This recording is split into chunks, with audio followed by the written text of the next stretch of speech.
Peace, y'all. It's Nega Mbutu Bay.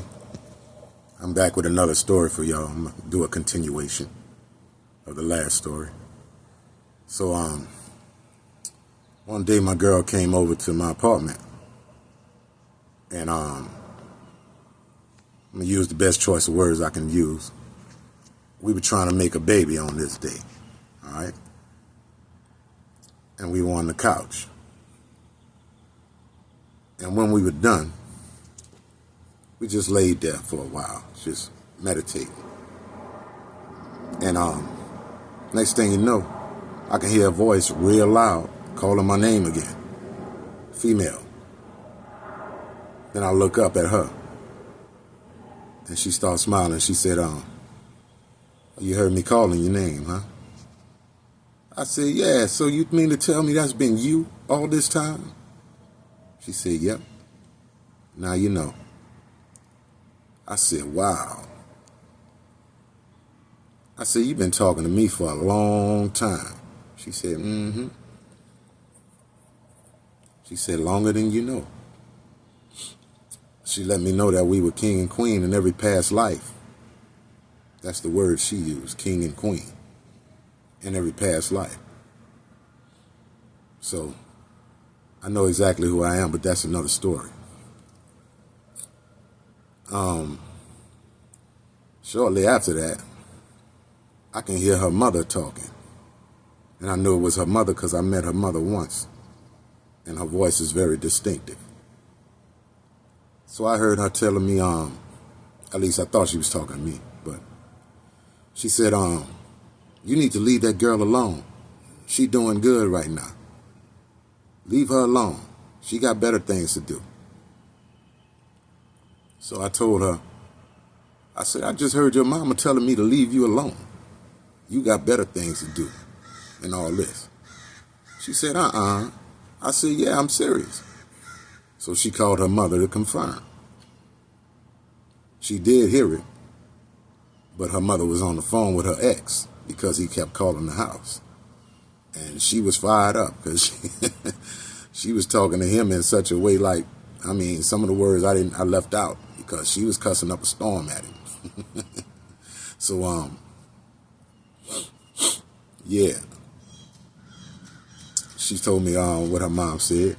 I said, oh, okay, because I really thought she was talking to me, the way she was saying it, you know. I thought she was telling on you or something. Telling me you had better things to do, like, you know. So, a little later, my partner had came home because I was living with my partner. And, you know, he was hardly ever home. But when he did come home, you know, I told him what was going on and everything. And he was like, man, I've been hearing some stuff too. I've been hearing stuff from you. I'm like, oh, word? He like, yeah. I said, that's what's up. And then I heard this other voice, the male voice, in my head once again. And he told me, he said, the powers you and your friends are using are reptilian. That's exactly what he said. So I told them what I heard. And my girl said, mm-hmm. I found out who this dude was. Met him too. I had a case going on, well, I had a case ongoing, I should say, in Houston, Texas. I had got caught with some marijuana, 15 pounds of marijuana, and I was back and forth from Louisiana to Houston, to the courthouse for this case, right? Well, this final time, I ran out of money to pay my lawyer, so I had to stay. And this is when I met the one I called Shaggy, because he looked just like Shaggy from Scooby-Doo. How I knew it was him was because they woke us up for roll call one day. And we had to all stand in alphabetical order. We knew the order by getting up every day and doing it. We knew the order automatically. So one of my cellies was standing next to Shaggy, talking to him. I paid them no mind because they wasn't talking to me until I heard my name. I heard Shaggy tell him, yeah, me and Collins have a connection too. I looked at him, I said, what you mean? And then he looked at me. He like, you know. He didn't say it with his mouth, but he said it up here. He said, you know. I said, whoa. So you the one I heard a few weeks ago telling me something about the powers that me and my friends are using a reptilian? He said, yeah.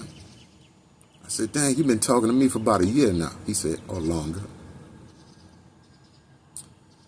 Now, for him to have been talking to me when I was a child, he was younger than me, so he had to be in another dimension speaking to me then. That's what I found out.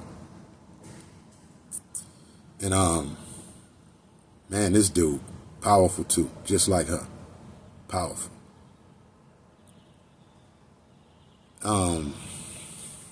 He was showing me so many visions. He was like sending me visions with what y'all call dreams. They both send me visions anyway. But that's another story. But man, he sent me one vision one time, spooked me, like scared the shit out of me. Because I thought he was trying to kill me in this vision when he was really trying to teach me a lesson. You know? He was, well, I was asleep. I was in my bed. And then he came over. He came at the head of my bed, like looking over me. He was dressed like a wizard. He had on a cloak with moons and stars and shit on it. Black cloak with yellow moons and stars on it and shit.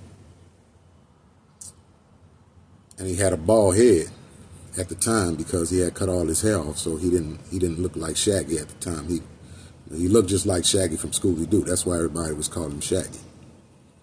When he cut all his hair off, he just had a bald head, you know? And so that's how he came to me in the vision. And he had an ice pick in his hand. He took the ice pick and was like this over my head, but with both his hands, and he tried to stab me right here. And I moved when he came down. And I could feel myself crying in my sleep. I could feel myself crying. Because I really trusted him. And I'm like, man, why are you trying to kill me, Shaggy? What you doing?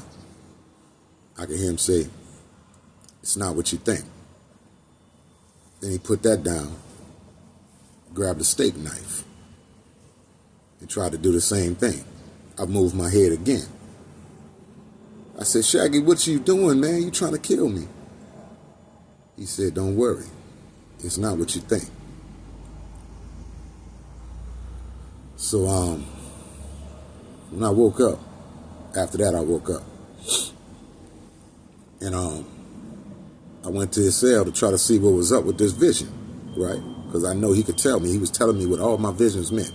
Every vision I had in there, he was telling me exactly what they mean. He's a Wiccan. That was his religion. So, he was still asleep at this time. And when I tell you this the first day this dude missed a couple of meals, he missed the first 2 meals. He didn't wake up until almost the 3rd meal, which was the last meal. And then it wasn't much I could get from him because all he told me at the end was like, I need to learn magic. He asked me what would have happened if I would have got you right there. I said, I'd be dead without a 3rd eye. He said, yeah, but you need to learn magic. That's what he told me. I said, okay. So that's what I'm in the process of doing right now. It's a short, quick story. I'll come back with another one later. Y'all stay tuned. Peace and be blessed.